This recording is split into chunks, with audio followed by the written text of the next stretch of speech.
how to fix Steam must be running to play this game. So if you're getting this issue even though Steam is open, what we want to do is click on Steam here in the top left and exit. Now after we have exited out of Steam, just give it some time for it to close. Now after we have exited out, we want to click on our taskbar and we want to go to Task Manager. Now here we'll search for any instances of Steam. So if we don't see any Steam, that's good. If you see any instances of Steam here, you'll just end the task. Now, after we have completely exited out of Steam, we want to open up our computer's search engine and we'll just search for Steam.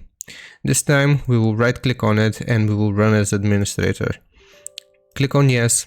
And this should load up your Steam client here. So it's gonna update it, verify the installation. So if any issues occur here, they will automatically be resolved once we launch the Steam client.